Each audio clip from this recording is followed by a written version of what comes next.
ధూళినైన నన్ను దూతగా నిలిపావు, ఎన్నిక లేని నన్ను ఏలికగా చేశావు.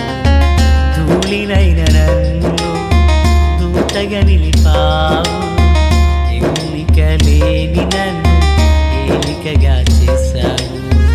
భూమి విరిగి ఫలమిచ్చెను, మేఘమిరిగి వర్షమొచ్చెను, రొట్టె విరిగి వృద్ధి చెందెను, నన్ను విరిచి వాడుకోమయ్యా.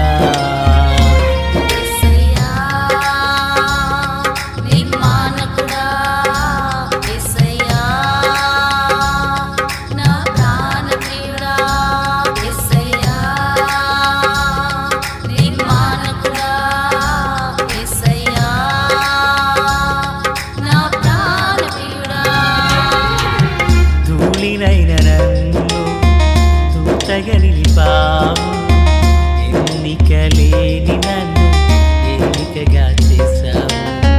ధూళినైన నన్ను దూతగా నిలిపావు, ఎన్నిక లేని నన్ను ఏలికగా చేశావు. ప్రభు అయినటువంటి యేసుక్రీస్తు వారి పరిశుద్ధమైన నామంలో తండ్రి అయిన దేవాది దేవునికి నిత్యము స్తుతియు స్తోత్రములు, మహిమయు ఘనతయు ప్రభావములు యుగయుగములు ప్రభువునకే చెల్లునుగాక. ఆత్మీయులారా, బాగున్నారు కదూ? మరో పర్యాయం మనం ఇలాగున కలిసి దేవుని దైవవాక్యాన్ని ధ్యానం చేసే కృపాభాగ్యాన్ని ప్రభువారు మనకు అనుగ్రహించున్నారు.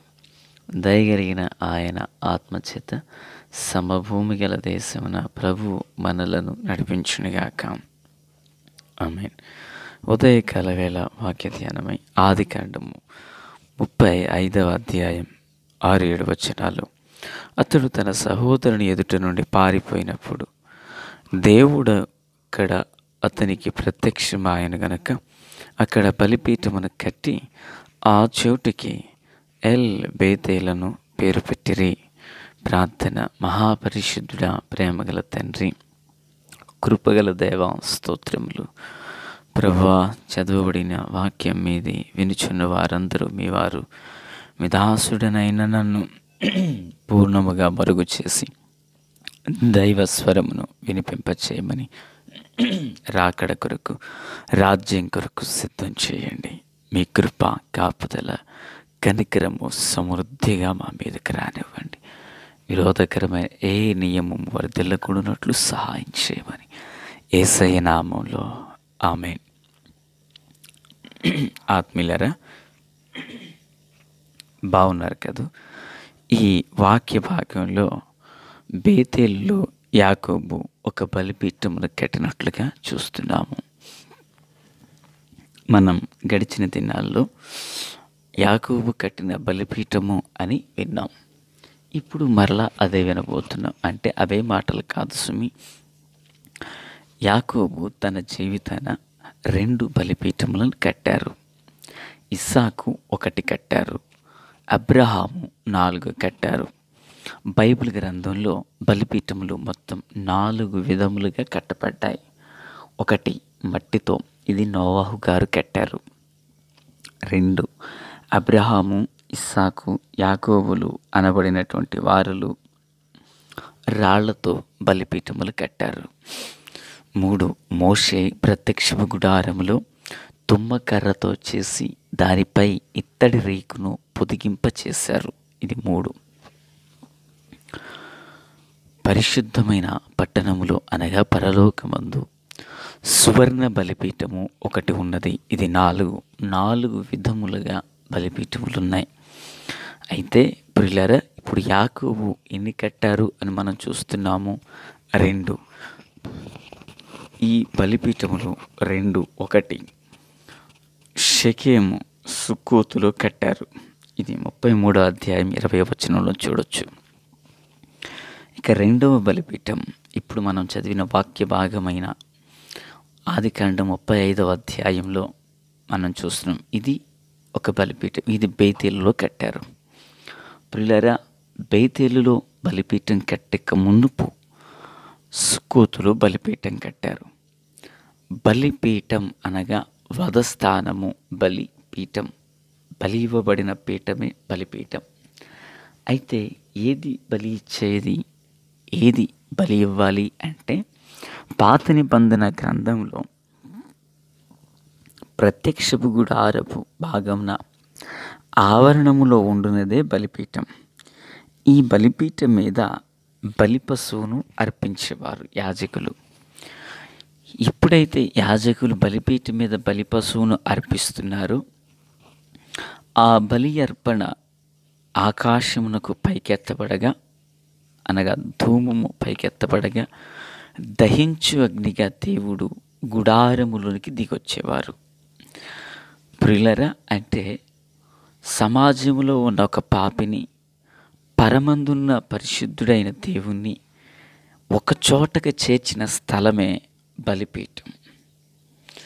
ఇది పాత నిబంధన. అయితే క్రొత్త నిబంధన యందు పరిశుద్ధుడైన పౌలు గారు రోమిలికి రాసిన పత్రిక 12:1 నందు ఆయన ఏమన్నారంటే, సహోదరులారా అంటూ ఆరంభించి సజీవ యాగములుగా మీ శరీరములను ఆయనకు సమర్పించుకొనుడి అంటారు.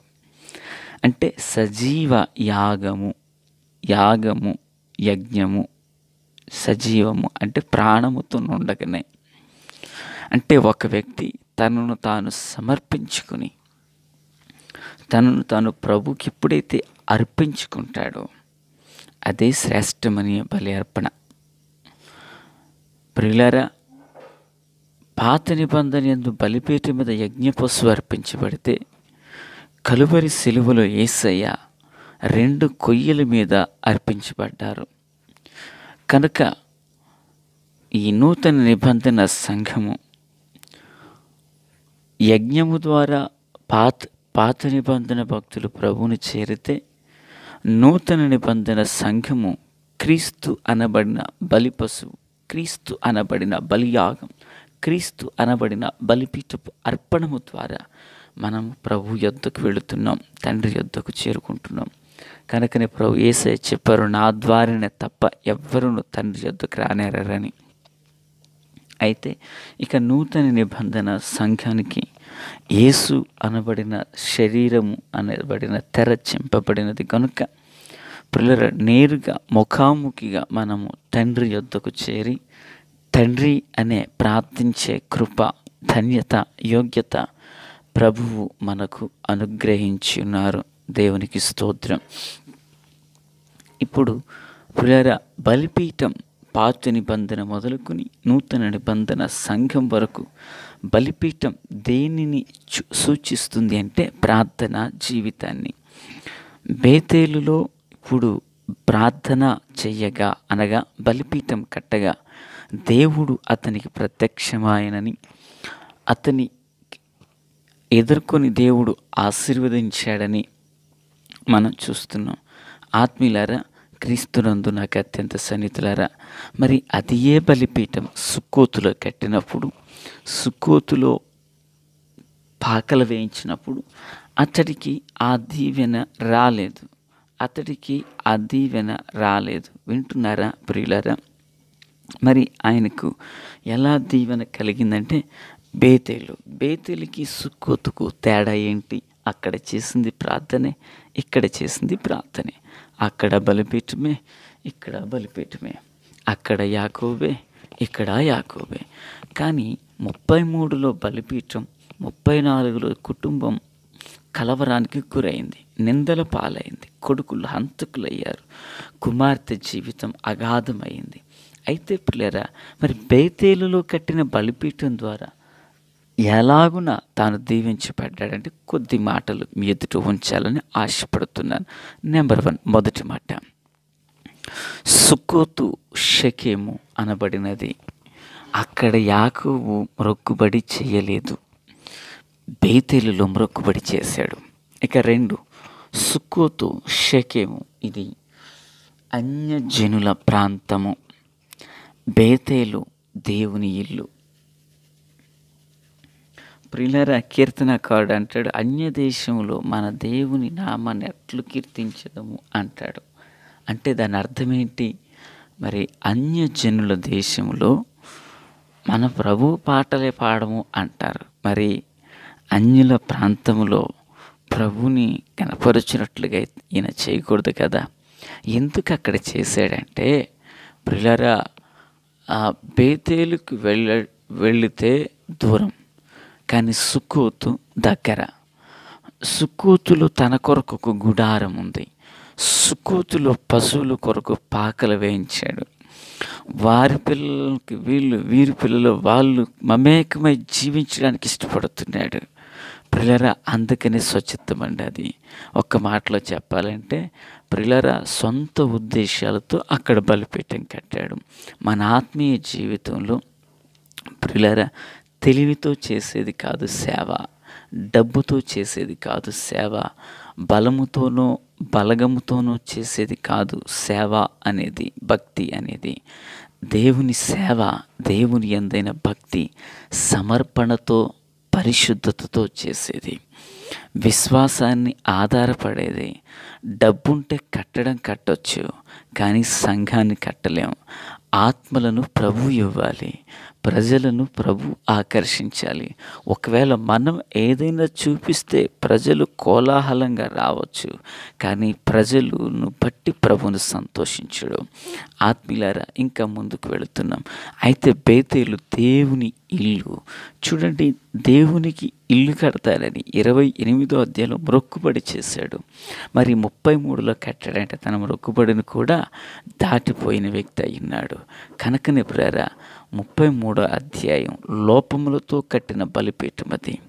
అయితే 35వ అధ్యాయంలో అన్య దేవతలను పారవేసి వస్త్రాలను శుచిపరచుకొని పరిశుద్ధపరచుకొని ప్రియులారా, మరి వారు బలిపీఠం కట్టారు. అంటే లోపములు లేకుండా బలిపీఠం కట్టాడు.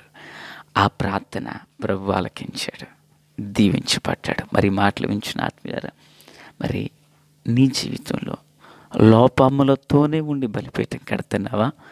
లోపాలు నువ్వు చేయించి బలిపీఠం కడుతున్నావో? నిర్ణయం నీ చేతిలో ఉంది. లోపాలతో బలిపీఠం కట్టాడు, కీడును పొందుకున్నాడు. లోపాలన్నీ విడిచిపెట్టి బలిపీఠం కట్టాడు, ఆశీర్వదించబడ్డాడు. ఆ కృపతో దేవుడు మనల్ని దీవించును గాక. తండ్రి దేవా, స్తోత్రం. వాక్యం అందరి హృదయాల్లో ఫలభరితం చేసి మేలు చేత నింపి నడిపించమని యేసు నామములో ఆమేన్. Praise the lord.